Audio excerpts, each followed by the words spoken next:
A real rich man, that's what I'ma be. A leader to my team, that's what I'ma be. Make a fortune, break bread, give my mama peace. Do it the right way, gotta give my mama peace. Law 3 is one of my favorites. I always say everything is my favorite. Law 3 states, no good deal goes unfunded. With this law, I'm going to teach you about equity. If no good deal goes unfunded, we have to ask ourselves why. The reason why is because of equity. I'm going to teach you how to get equity, right? Let me get 2 claps in the Ric Flair. Whoa! I'm excited. This right here changed the game for me. I consulted with a real estate agent, a strategic real estate investor, and she taught me about the word equity. She mentioned that there's 2 types of equity. You have short-term and you have long-term. In the real estate world, this is crazy because it hit me like a ton of bricks. In the real estate world, short-term equity is, I'll give you an example. You buy a piece of property for $60K. The appraised value is $120K. You spend $20,000 in rehab. Now you own it for $80,000. So if you was to flip that piece of property, then you own it for $80K. I'll put 80%, forgive me. You have a $40,000 profit margin. That's called, if you flip that quickly, 4 or 5 months after fixing it, you're gonna liquidate $40,000. But that's an example of short-term equity. You're going in the deal with the intention of flipping it. You want your money quick. You want your money fast.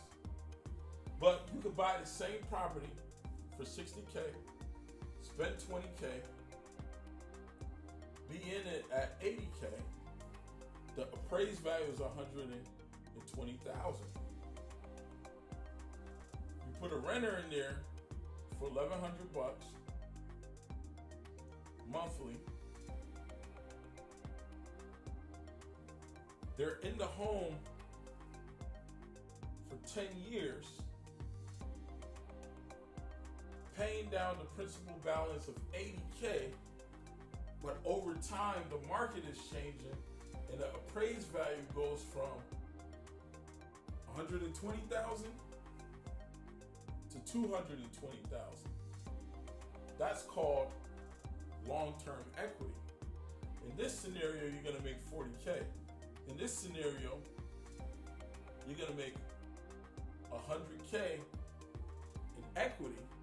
However, in 10 years, this may be almost paid off or paid off. So rather than get a quick money grab at $40K, when you do sell it, if you decide to sell it, you can liquidate $220,000. That's a bigger pie. That's long-term equity. Well, the way I was able to acquire my wealth, because this hit me like a ton of bricks. I was like, what? Short-term equity versus long-term equity? I thought I was gonna go in, learn the strategy from her, and get into real estate. And I was like, no. I've been in the automotive industry for 15 years. I know how to structure deals. I know how to get deals approved. And the banks, they lend based on something called LTV, loan to trade value. If a vehicle is worth $10,000, the book value, just like the appraised value on a home, if it's worth $10,000, they're gonna advance you up to 120% of this, which is $12,000. They give you that room for a tax title license, insurances like gap coverage, extended warranty, etc. Right? So what that really means is the bank is measuring equity. And a customer can have really, really, really poor credit, but if the vehicle is worth $20,000 and the customer puts $10,000 down, They're financing 10K, so that means that's 50% LTV, loan to trade value, meaning there's no risk. The customer just gave the bank 10,000 reasons to do the deal, meaning no good deal goes unfunded. This deal has equity, right? Now follow me. In the automotive industry, everybody thinks about the long-term equity. They don't think about the short-term equity. If I was a new car dealer and I wanted to buy a truck, trucks are very popular in Texas, right? If I have a $45,000 truck, the invoice of the vehicle, which is the value of the car, is $45,000. That's what it's worth to the lender. But then the manufacturer has a $15K rebate. That brings down the price to $30,000. Now, if I put an ad out, hey, there's a $45,000 vehicle, I'm taking $15,000 off, and I can sell it to you for $30K, everybody's gonna be happy. That vehicle will be flying off the shelves, everybody will be buying it. But realistically speaking, this $15,000 works well in the loan to trade value with the bank because the LTV may be like 80 to 90%. So again, no good deal goes unfunded.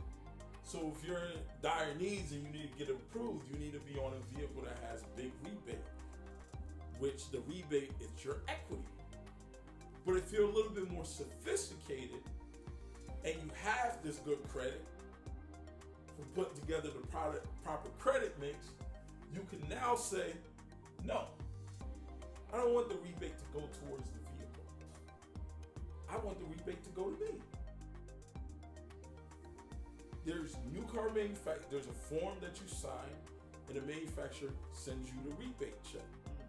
Meaning it's just like buying a camera for $500 and the incentive that month is you're gonna get a $50 rebate. The $50 rebate could be applied towards the camera or they can send you a check in the mail. You have the option, right? So if the truck, even though you take the $15K rebate and apply it towards the vehicle, you're getting it for $30K, that's a screaming deal. However, the value of the vehicle, the invoice is still $45K. So if you don't apply the rebate towards the vehicle and you put it in your pocket, the lender will still do the deal because you're at $45K, which is 100% loan to trade value, up to 120% loan to trade value, meaning they're gonna do the deal because no good deal goes unfunded. But now you have $15K. And you get that money in 10 or 15 business days. Your payment on the vehicle isn't due for 45 days. But now let me ask you a question. If you bought two vehicles and you liquidated the $15K rebate on both vehicles, that now turns into $30,000. Now I know my car guys are like, well, that's gonna make you upside down on the vehicle. Of course, but you're not upside down until it's time to sell, which will go into the next law after this. However, if you bought two vehicles liquidated $15K, that's $30K. If you 10x this times 10, that's $300,000. We'll catch up on that. Don't worry, I'm gonna explain. 2 claps to the Ric Flair. Woo! All right, let's get to Law 4.